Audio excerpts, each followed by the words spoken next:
Hello, everybody, and welcome to our third webinar in the series, The Vegan Meshup. My name is Fiona Blades. I'm the founder of Mesh Experience.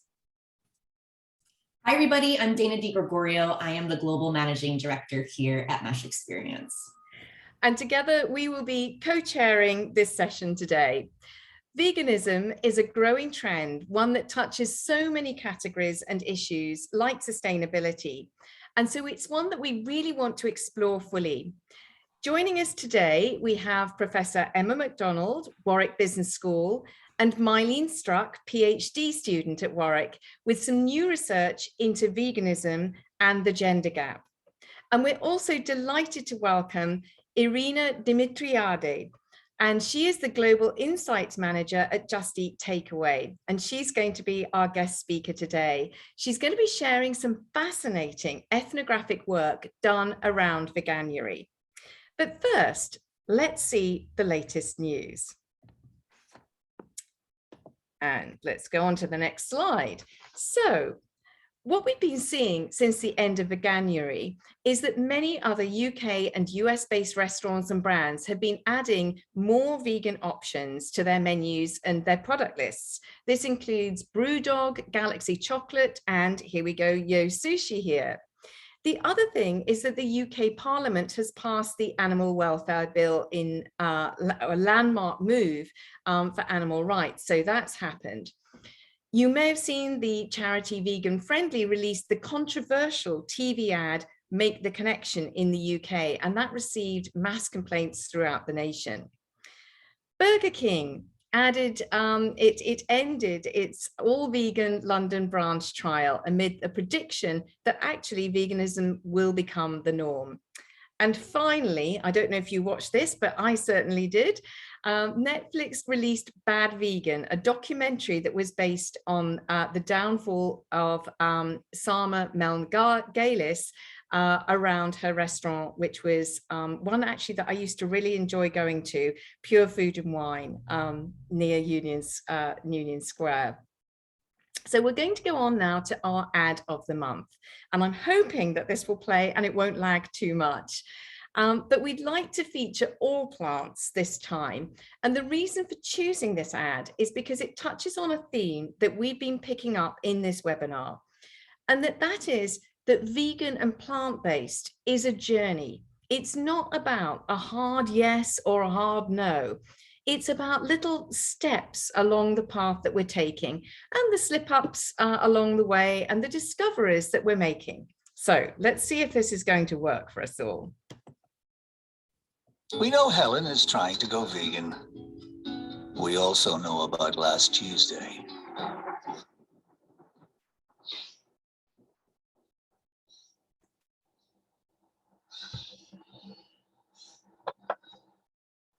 Are you eating cheese on the driveway again? No. Relax, Helen. We don't judge. We just deliver delicious plant-based meals to your door. We're all plants, but you don't have to be. Okay, sorry, I think Alexa might have joined in there in the background. I thought I'd turned everything off, but clearly I hadn't turned her off. Okay, well, we're now going to have a look at the approach that we're using for much of the research that we're going to be talking through today. And this approach is called real-time experience tracking. And the way that we use this is we capture people's experiences with vegan and plant-based touchpoints in the moment in a mobile diary. We recruit our participants through an online panel, and we find out their current perceptions of vegan and plant-based foods. And then we ask them to tell us whenever they see, hear, or experience anything to do with a vegan or plant-based product. And they give us that information in their mobile diaries. At the end of the week, the participant then answers some of the same questions that we've asked them at the beginning of the week. And that way we can isolate exactly which vegan experiences have impacted on people's perceptions. And we call that our experience maximizer. And I know Dana will be talking a little bit about that later. So this is kind of how it works in practice. So in that first survey, the participant will answer questions about things like openness to veganism. They have 3 words that they associate with it. We found out their household composition as well, because maybe one member of the family might be vegan, perhaps another is a meat eater. So we understand those things. Then perhaps they have an experience during their diary week, in this case with the vegetarian butcher. And so they'll record how positive it made them feel, that particular experience. And they'll describe it in some detail. And you'll see some of the comments that are coming through from the experiences that we've received. Then they have another experience and they record that. And then right at the end of the week, they complete their survey about the perceptions like openness to veganism. And maybe that's when we can see that it's the vegetarian butcher experience that has changed somebody's perception, and they are now more open to veganism at the end of the week, for example. So with that little introduction, I think we should dive in. And Dana, what can you tell us about how men and women are experiencing plant-based brands in the different categories? Well, thank you so much, Fiona. And hello, everybody. Keep the chat going. We'd love to keep this kind of lighthearted and interactive. Love to see where everybody's from. But I am really excited to dive right in today, as we have a lot of juicy content to dish up. This is the 3rd webinar in our series, and we've had a chance to dive into things like closing the age gap with experience. We've seen general attitudes. And as Fiona mentioned, we're going to talk all about gender today. So next slide, Fiona, let's start with the basics. Ooh, Amsterdam, love that. Yes, Irina, here you are. Okay, great. So what we're showing in this chart here are how our participants are coming into content organically with vegan products and services. So when we talk about reach, we're talking about the proportion of our participants in the study who have had an experience with that certain touch point. So as you can see on the chart, there are a few categories that are really packing a punch. Food, no surprise, right? This is the most obvious way people experience veganism for both men and women, but also take a look at grocers and retailers and beauty. We've touched on beauty before, and we're going to get into it again a little bit deeper. But the beauty category specifically, when it comes to positive experiences for women, here we see it as 30% of the total experiences in this category for women. So it's still a really interesting and important category. And when we're looking at veganism from a gender perspective, beauty remains an important category, as is food and beverage. So next slide, please.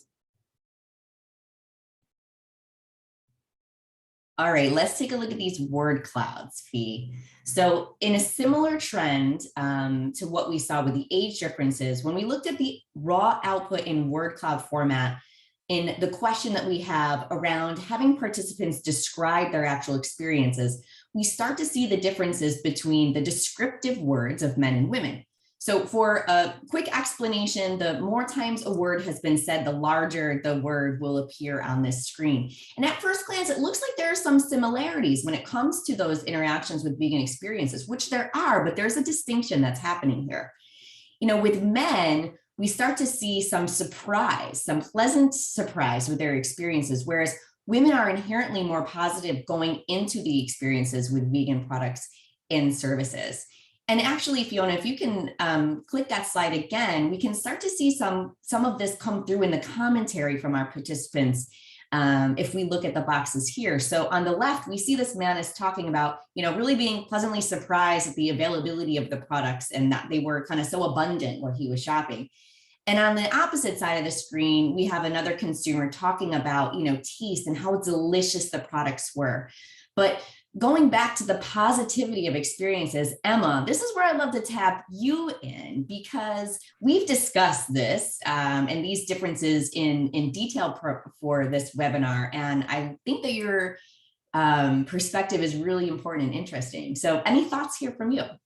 Yeah, thanks very much, Dana. Well, I mean, I was part of the COP26 Green Zone, and I think having a COP event run in the UK has really brought home to all of us that we need to do our part around sustainability.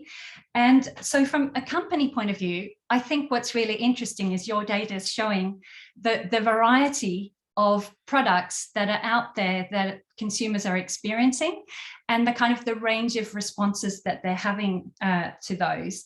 And I think it's interesting that you've pointed out some of the differences between men and women, and their the kind of categories they're noticing, and the way they're responding to those. So you said that food's something that everyone's consuming and noticing, but particularly for women, it's about beauty.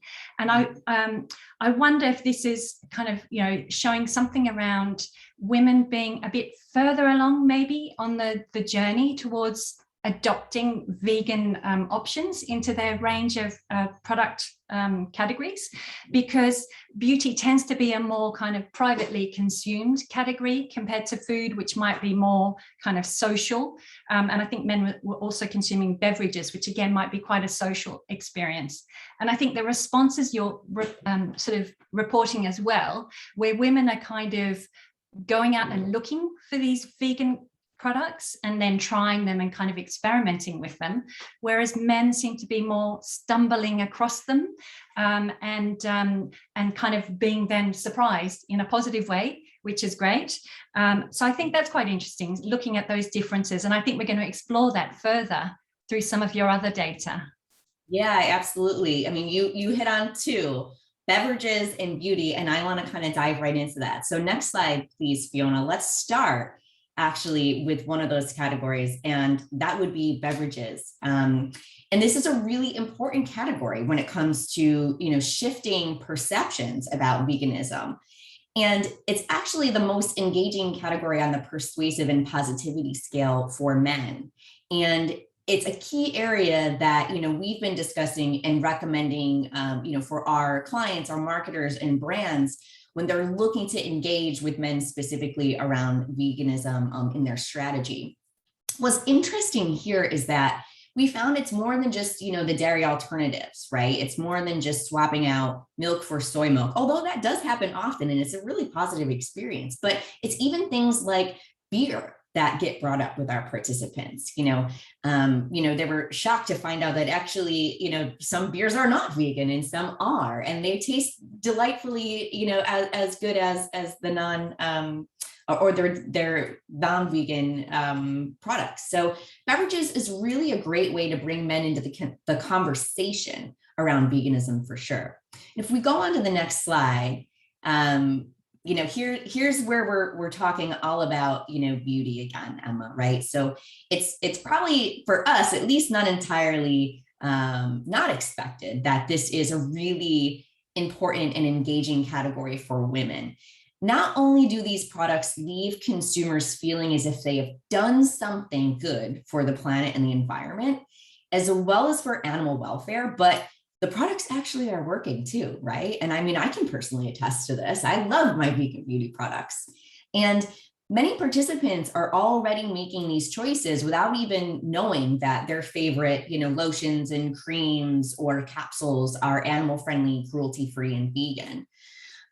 So what's also interesting about this is the comparison to men is that women are, rating their experiences more positively than men do in general. And that's something we talked about a little bit earlier. And you can see that as shown by the placement of the axes here on the chart. And I'm wondering, Emma, to your point, does this have something to do with them being kind of further down the path to purchase journey, or are there some additional femininity or, masculinity social cues that are happening here? Yeah, Dana, I mean, that's so interesting. And it's something that Mylene will report on based on her PhD research, which is really interesting. Yes, and I think we're still kind of asking ourselves questions about what's going on here. But so some of the kind of the female femininity aspects of consumption are around kind of care for others and being kind of compassionate and so on.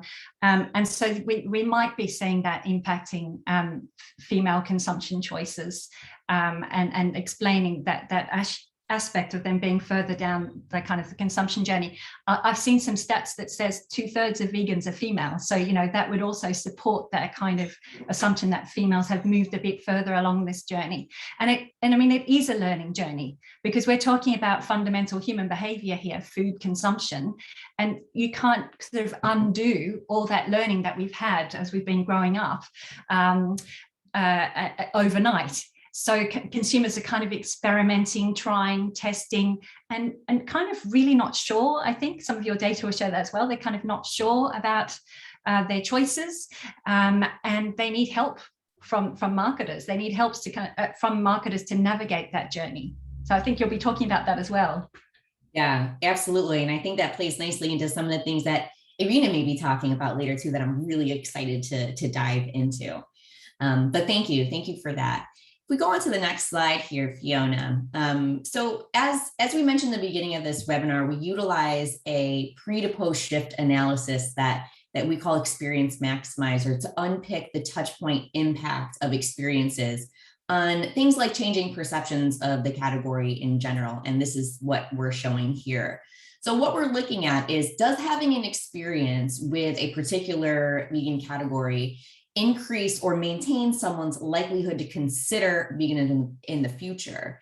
And as we can see here shown, yes, actually food works really well in improving category interest for both men and women, as do beverages. So this slide is really saying that if you have had a vegan beverage experience as a woman, for example, you're 3.89 times more likely to be interested in veganism moving forward. So these are actually really great scores for this type of analysis. They're strong. They're, you know, showing us that these experiences are moving the needle on the vegan category and consideration in total. And what it's also saying is that if you can get the products and services into the hands of consumers, that they will work to convert them in the future. So let's take a deeper dive into some of these particular touch points now.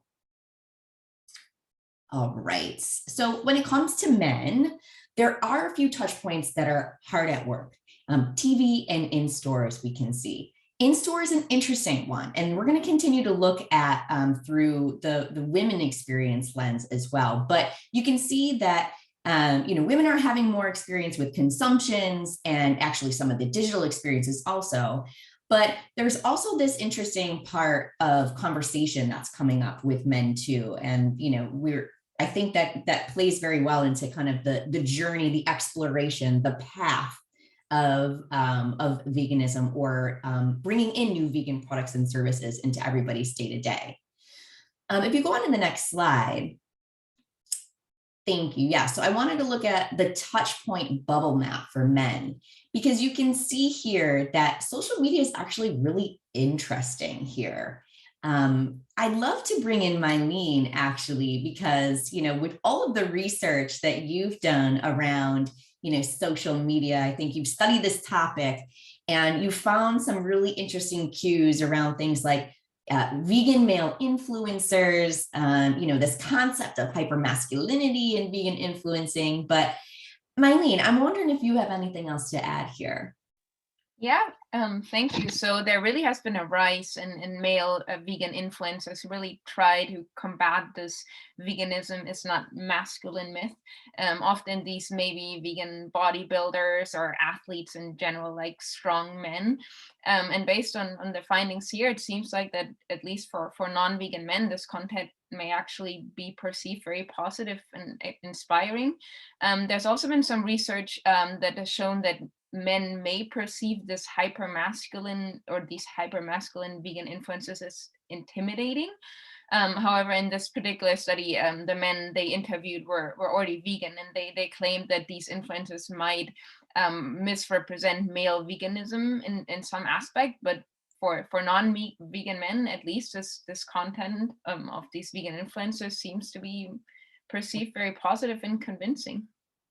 Yeah, absolutely. I mean, I'm thinking about, you know, the Game Changers documentary, right? That was on Netflix that really brought in from an inclusive end, athleticism and veganism, which is tied oftentimes to masculinity, right? So it's very, very interesting, that work. So thank you for that. We go on to the next slide. Oh, yeah, I'm sorry. Yeah, here, so I forgot that there was a building here, Fiona. But yeah, here we can see, just a couple of the comments that are coming through. And, again, this is all about, kind of pushing people along, pushing men along that journey, right? So seeing an ad or seeing an influencer online, seeing social, and then it comes into conversation for the men down the road, which help to further them along that journey to experience. But let's take a look at the women experiences, because the power of consumption is certainly present here. I don't think I'd be wrong in maybe making the assumption that, many women are doing the majority of the household shopping. Not all, definitely not all, probably not the majority on this call either, because I know a couple of us, our husbands do that. But I think that what could be happening here is the opportunity, the chance that they're being given to try something vegan in the shops, which are driving some of that purchase. Or for lack of better terms, they have a greater opportunity to consume, or the greater opportunity to experience. And Fiona, there's a couple quotes here, and you can see in these quotes from our participants that the availability of the products and the accessibility of them in the moment is really helping to drive purchase when it comes to, that journey, and ultimately consumption. So being relevant in the store at the right moment is really key here for the household shopper that may be the women in this case. And Emma, I'm wondering if you have any other thoughts here on this. Hello. Oh, it caught me unawares at this point. I was thinking again about, I guess, the importance of all of the touch points along the customer journey, that brands need to be paying attention to all of them, and being really conscious of kind of helping customers with their worries and concerns. So it's kind of being trustworthy, building confidence in kind of the brand and in their own expertise with the category. So I think that's really relevant. Yeah, absolutely. Let's continue on, because I am chatty and I know there's so much for us to get into. But yeah, let's just talk about consumption really on both ends of the spectrum, because it is the most important touch point. And, what we're really solidifying here is that when experimented with, vegan products are helping to make those shifts in both men and women. They are proving to be nutritious. They are tasty, they are convenient, right? Convenient whether you are on the go, convenient whether you are cooking for a family. And they're really helping people to consider a more permanent swap. So consumption is definitely a key touch point. I think, that comes to no surprise for all of us here. And then the final slide, I think, before I'm going to hand it over to Mylene to talk about some really interesting stuff that she's been working on. But this is really just driving home everything that we've seen prior to this with the in the moment experiences. So pre to post shifts demonstrate a similar attitude here. We've got TV and in-store improving interest for men. It's making them consider and reconsider choices. And with women, consumption is really key. Having the right products available at the store, at the shops, at the right moments are really going to help drive purchase and change behavior long-term, because it's all about getting those products in the hands so that they can consume. So, and with that, we do have a few more slides, and I would love to pass it over to Mylene to talk us through those. Yeah, thank you. If you could move to the next slide. So in this first analysis, we really wanted to look at the gender differences in terms of attitude towards veganism and intentions to purchase vegan products. So if you could move to the next slide. First, we asked participants how important they perceive different reasons as motivators for a vegan diet. So the environment, health, and animal welfare are 3 of the most common reasons that people usually list for going vegan. And we can see here that women evaluate all of these reasons as more important than men, while the difference is most significant for animal welfare. And this goes along with the general idea that women generally are more feminine, more compassionate and caring in caring for these animals. However, animal welfare is also the most important reason overall, which also aligns with previous research, this being the main reason that people really consider going vegan. And we can also see here, based on the quotes, that animal welfare seems important to people and is brought up in the context of veganism quite frequently. If you could move on to the next slide. So here we looked at the purchase intention and the gender differences in the purchase intention. And we see here also that women have significantly greater purchase intentions for vegan products, which kind of goes along with the findings from the previous slide, as women finding these reasons more important, they have a greater purchase intention and are also then probably more likely to follow up on these intentions and purchase something. And something also very interesting, we found that based on the quotes that and we mentioned this before, that people's partners or spouses can actually have an impact on people trying vegan products, which was very interesting. And also something that Dana mentioned before was that even though people might not be very inclined to purchase something vegan in the beginning, once they try it, they actually perceive it as very positive and are very surprised by their experience. If you could move on. In the second analysis, we wanted to dig a bit deeper into this conflict of veganism and masculinity, since there is this consistent gender gap with women being more likely to go vegan or vegetarian. So we conducted, if you could move on to the next slide, thank you. We conducted some survey research in which we measured men's perception of their own masculinity and femininity and their perception of masculinity and femininity of people who shop vegan products. So we gave participants a list of words that are commonly associated with either femininity or masculinity and asked them to rank themselves. And then we asked them to imagine seeing a shopper in the grocery store purchasing vegan products and rate them on the same scale.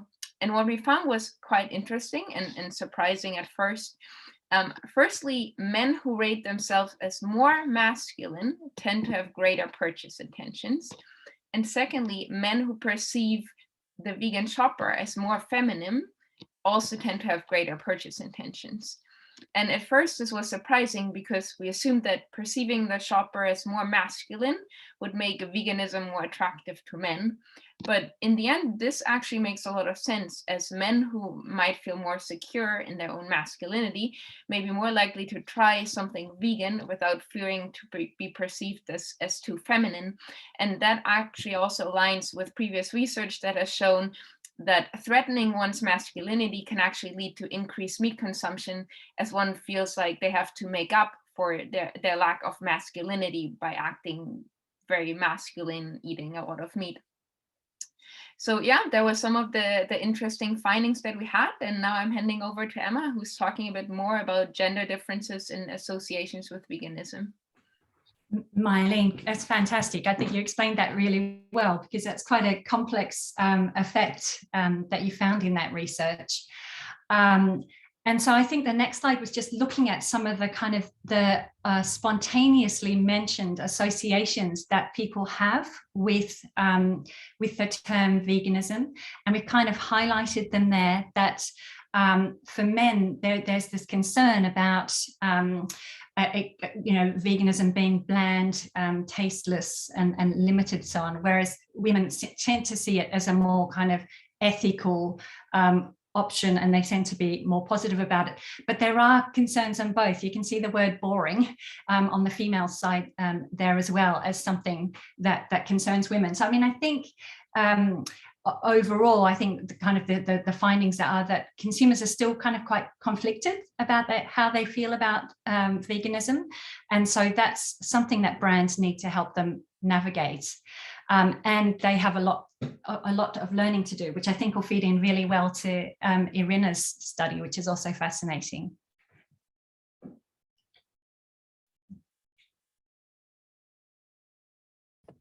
Well, thank you very much indeed. That was absolutely fascinating. Emma, Mylene, and Dana, there was a lot there. At this point, I am absolutely delighted to introduce Irina, the Global Insights Manager at JustEatTakeaway.com. And she primarily works on qualitative research projects with consumers. She's got a passion for qualitative methods that allows spending more time with people, looking for those inconsistencies and interesting nuances. And I hope we've kind of uncovered a few of those today in some of the data that we've already looked at. And the conflicting ways in which people make sense of their experiences.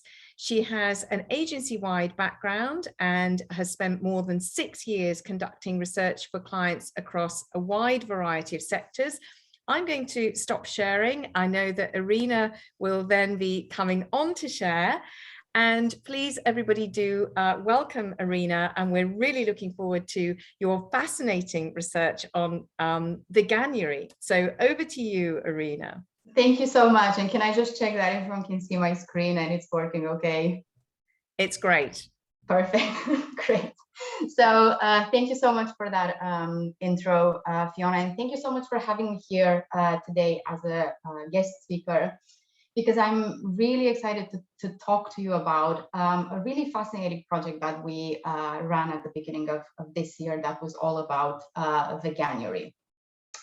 So just a brief agenda for the next 15 to 20 minutes. What I'll do is I will talk you through our main research objectives and the methodology that we used, and then we'll zoom into the actual journey that our research participants went on with all its ups and downs, the positives and the challenges. And then we'll finish off by looking at what this journey means on the long run, so beyond the month of January. So at Just Eat Takeaway, Veganuary is a really important moment in our calendar. It's one of our key campaigns, and we've done some very successful activations so far. This year, though, we wanted to do something that was a little bit different, and that required gaining a deeper understanding of the journey that people go through when they sign up to do this challenge. So primarily, we set out to understand this journey in a bit more detail. But the more we were thinking about this project and designing the methodology, we actually realized that at the same time, Veganuary can be seen as almost like a time-limited or time-compressed version of the journey that people go on towards more plant-based foods and less animal products. So we realized that it was like a win-win situation, because we realized that by zooming into Veganuary, we were going to be able to better understand the experiences that people have on the long run as they make these food choices outside of the challenge of Veganuary. So this project ended up being extremely relevant, not only in terms of the activations that we were planning on doing for Veganuary, but also in terms of how to better support consumers on the long term as they make these changes to their dietary choices. So it's very focused, but also quite broad in terms of understanding consumers. Now, you mentioned, Fiona, when you introduced me, that I favor those methods that allow us to spend more time with people, to really look for those inconsistencies. And to be fair, when I thought about Veganuary, I thought, well, we need to spend the whole month with these people. There's no way we can look at it differently. So because we wanted to explore this entire journey, we had to design a methodology that allowed us to spend that time with people. So it ended up being a very big and a very lengthy project for us. Before I tell you a bit about the method, I do want to give a very special shout out to Point Blank, who are our agency partner for this project. So what we did, we recruited 18 people from Berlin, all aged between 18 and 44. And we had a mix of dietary choices within this sample that we had. We had meat eaters, we had flexitarians, we had pescatarians, we had a few vegetarians as well. But none of these people had any prior experience with veganism. So they were all completely new to what it meant to be vegan. Now, the way we recruited them, we were a little bit smart about it, because they didn't sign up to do Veganuary for the purpose of this project. We got people who had already decided to do Veganuary, and then we pulled them into this project. So we started at the end of December last year. We touched base with people. We wanted to get a sense of their expectations and thoughts going into Veganuary. And then we spent the whole of the month of January with them. We had an online platform which they used as a diary for whatever they felt like sharing. We also set out various tasks for them to complete. Halfway through the month, we conducted in-depth interviews with some of them. And then at the end of the challenge, we had a final wrap-up task, because we wanted to assess the impact of these 4 weeks, but also their views towards the future. And I think for me, one of the great surprises of this project was it was really the level of engagement that these people had, because very often, and especially back in my agency days, when you're working on a project, you think of all of these different ways to keep people engaged and active and get them, you know, not being bored. It was a full month that we spent with them, so we wanted to make sure that they stayed engaged.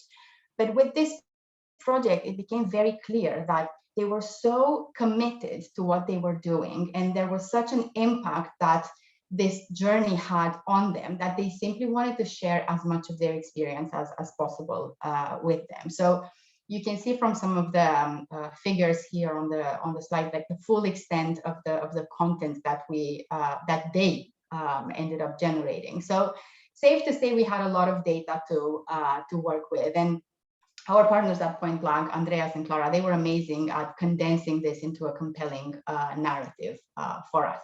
So let's have a look at what this journey looks like. So right before Veganuary starts, so end of December, and in those first few days in January, people are super excited about taking part in this challenge. And what we found is that there are 2 main drivers of this excitement. Firstly, it's the challenge itself. It's this idea of they're challenging themselves, they're challenging their eating routines, they're wondering whether they'll make it until the end, how will they cope with the various changes, will they be strong enough to make it until the end and not cheat? So there's this sense of excitement about this challenge that they're about to embark on. And in addition to the challenge, they're also excited and inspired really to try something new in terms of ingredients or products or recipes.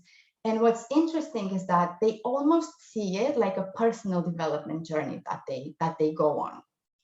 And at this point in time, they're very open to inspiration, they're very open to support. And since this is the very beginning of a new behavior, so those habits, new habits that they're excited about, they haven't been embedded in their behaviors yet. So it's really important for brands to be there for them from this very early stage, because we can argue that whoever wins them now in this point of excitement and openness is likely to stay with them for the rest of the month, but even beyond this journey. So those initial few days after the new year kicks in are really dominated by curiosity and excitement. They really go out there, they search for nutritional information, they look for recipes, for products, for offers, for cooking plans. It's really, they're like a sponge. They want to absorb as much as possible. Liz here spent time just scouring social media for vegan accounts. And it's worth saying that, again, at this point, at the beginning of the journey, social media, as well as vegan and vegetarian friends, are the main touch points for those who decide to embark on this journey. But it's not just about social media or word of mouth. Edward, for example, he went to his local supermarket. He started looking for offers already from the end of December. He was really excited to see what was going on. Frank, who told us that he was a super sporty person, made sure that he had in place a plan to, get enough proteins. I think that's something that a lot of people who decide to go on a vegan diet, they're very conscious about. So for him, it was, I need to make sure I have my proteins for the entire month. After those initial few days of excitement, we do start noticing a downward trend in the journey. And although exciting, that first week is also quite overwhelming. There's a lot of information overload, and many people, they have to navigate a completely new territory for them. And that new territory is overflowing with new content for them. And that can be a little bit too much. There are a lot of new products that they discover. They have to figure out whether they're suitable or not. They have to check labels, ingredients. At the same time, a lot of these products are more expensive than what they're used to, so they have to adjust to a different spending pattern as well. Shopping takes longer than they were used to, so it's an extra effort that they put in. So it's almost like that novelty that they experienced at the beginning when they were searching for recipes and accounts and food plans. It kind of starts wearing off as they become unsure of, okay, so how exactly do we do this? So at this point, it's almost like they start waking up to the reality of their decision. And interestingly, that downward trend continues. And in the second week is where we start seeing the first real cravings and real challenges that they experience. So more specifically, in that second week, they start missing their non-vegan favorites and they start craving comfort food.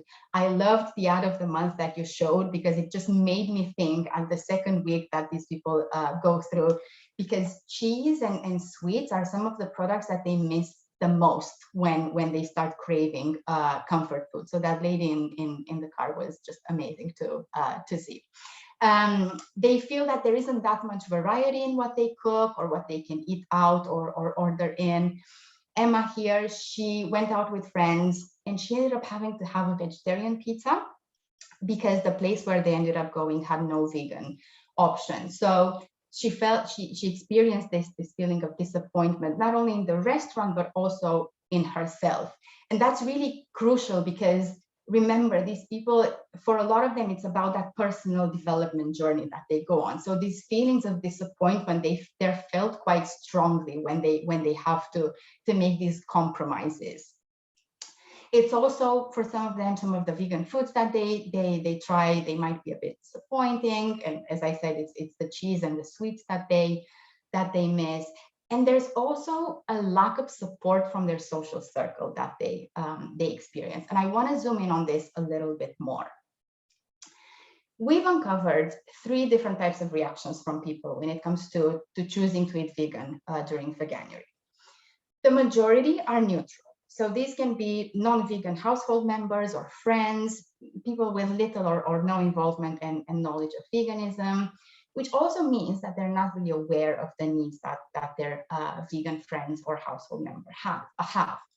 But this group, because they're more neutral, they could be persuaded and they could be more involved in discussions. The skeptics, they're the second biggest group. And these are those committed meat eaters. They tend to think negatively about a vegan diet. It's not enough, it's not healthy, it's not natural, it's the canine teeth that we all have. They also believe that vegan food is not tasty. Perhaps they haven't even tried it, or they might have tried something and it wasn't good. And what's typical of this group is that they don't necessarily show a lot of understanding or support for their vegan friends or household members, and they're not open to many compromises either. So when it comes to food as a social occasion, they wouldn't necessarily go to a vegan restaurant or order from a vegan place just to accommodate the needs of their vegan friend or family member. And the smallest group is made of those supporters who are usually the vegan or vegetarian friends. They're that important source of support and inspiration and motivation. And I'm mentioning these 3 categories because they become really important in the context of food as a social event. Because unless we're talking about a social occasion between vegans and their supporters, vegans are often left out of the conversation. And it's the non-vegan majority that usually has the last call in terms of where to order from, where to go out and eat, and so on. And this often means that vegans have very limited options to choose from, so their needs are left unsatisfied. So it's really important to consider these social food moments and provide ways to not only improve Veganuary as a social experience, but also just vegan eating beyond this. Because by keeping vegans happy and providing them with more choice and more variety, we're also providing a vegan trial to those neutrals who are more open to this. And we're also slowly helping to break those preconceptions that skeptics have, which of course will have long-term implications in terms of reducing meat and dairy consumption. So going back to the journey now, once that first real low is overcome, people start feeling proud of overcoming the low and making it halfway through the journey. And it's in week 3 when they really start feeling the positive and fun effects of their choice. They have a newly found routine when it comes to their shopping, their cooking, what they eat. They start feeling the physical, the health benefits of their choice. They see that they're eating healthier, they're more active, they have more energy. Some of them said that their skin started clearing up. So they gain this sense of confidence, where they were a little bit overwhelmed at the beginning, didn't really know what to do. But now there's this sense of, do you know what, I've got this. I think I know what I'm doing here. And that sense of confidence helps them to share what they're doing with those around them. I had a quote, I didn't include it on the slide, but one of our participants, she invited her mom to a cooking session, and her mom was like just one of those skeptics that I spoke about. And they did this together, and she almost like managed to open her up and change her views. But it's the confidence that she needed to get others onto this journey. A few quotes here to illustrate some of my points. Sasha, he was a meat eater. He said, you know what, I feel better. He felt healthier, had a more positive vibe. Whereas Alina, she said that she started feeling this sense of pride about making an impact, not only on herself, but also on the environment. You would say, great, they're also proud, they're feeling the positive, so it's all uphill from now. It's not. Because despite this feeling of pride, there's another low that they experience towards the end of their journey. And although they're close to the end, there's a real loss of motivation that people experience at the end of week 4. The novelty has completely worn off. Vegan eating was something super exciting at the beginning. It's not that exciting anymore. By this point, they've kind of exhausted all those options that they might have identified at the beginning. They cooked all they could have. So it's a bit of a blank moment that they're in, and they just feel like they're lost for options. So some of the emotions that we uncovered here were disappointment, just feeling uninspired, deflated, unmotivated. What was really fascinating about this point in their journey is how their perceptions have shifted at the end. Whereas in week 1, they saw what was around them was absolutely massive. They were navigating this immense amount of content. That has significantly shrunk at the end, which makes sense. An entire month has passed. They've made lots of discoveries, but now they're up to a point where they just think that there isn't enough variety out there. So it was too much in week 1, but now it's just there's not enough, which obviously impacts how motivated and inspired they are. So from Maximilian's quote here, you can see how strongly he felt about this, because he's using quite emotive language. The end is in sight though, and as they start seeing the finish line, their outlook does become more and more positive. And they do finish off on a high. So they're proud of their accomplishments. They take the positives with them, such as the impact it's had on their bodies, their habits, their just overall outlook on life. And they also acknowledge the impact that it's had on their eating habits, and they expect a lot of the changes that they've made to last in the long run. So whether it's about integrating vegan options into their diets, whether it's recipes or replacements, or sticking to certain favorites that they've discovered during Veganuary. Others talked about having some vegan slots in their week, or perhaps even making the lunch break vegan on a regular basis.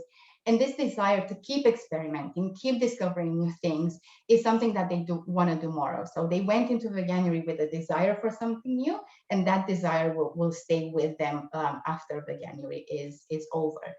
So in a sense, Veganuary is not about creating vegans completely, but it's about slowly starting to embed these different behaviors into people's habits. And for brands, it's about making that change as easy and seamless as possible. So I said at the beginning, Veganuary is really, it's an example of how behaviors and needs are changing. And we're not really just talking about vegans here. We're talking about people who are just looking to reduce their meat and dairy intake and who want to incorporate overall healthier food, or not necessarily healthier food, but more plant-based foods in their diets. As they go on this journey, they enter this new territory. They want more inspiration, they want support. They're more aware of different types of products, whether they're local or healthier or more sustainable. There's a heightened awareness when it comes to vegan or vegetarian alternatives. So Veganuary really is a very condensed time pressure example of a much broader societal trend that we're seeing with consumers. And that's obviously something that brands need to take into account in order to really stay relevant for consumers, stay alongside them as they experience these changes, these shifts in their dietary choices, and as they experience the highs, but also as they experience the lows. Because it really is not just about vegans. After all, it's about catering for a much broader pool of people who are changing their dietary choices. So this is all I have for you today. 20 minutes on the clock, Fiona. Well, that is absolutely fantastic. Irina, thank you so much for that. And, you know, what was really striking me was this whole thing about personal development. And it's almost as though it's been hothoused in that moment during Veganuary, where we're seeing those real highs and lows coming through. And I know we've been having people that have been saying things in the chat, like, I wonder whether there's any difference versus if you were kind of challenged versus if you've decided to make that choice, and whether you go through those same highs and lows as well. And we've been asking each other on the chat, we don't know. I mean, but this is something else that has been coming in. Maybe if you can stop sharing for a moment, and then we can just kind of see everybody on screen. And I don't know, I know there's been a lot that's been going through, and there've been some questions and things like that. But perhaps if I ask Irina, there's a question here that perhaps you'd be happy to answer, which is, how did you recruit the people? Were they thoroughly keen to do it anyway? Did you incentivize them? A bit of both. Any comparison with perhaps the sample that Mesh had, which was kind of like, you know, quantitative? Because I think Hugh here is seeing, you know, some similarities coming through. So anything that you've got there on the recruitment will be good.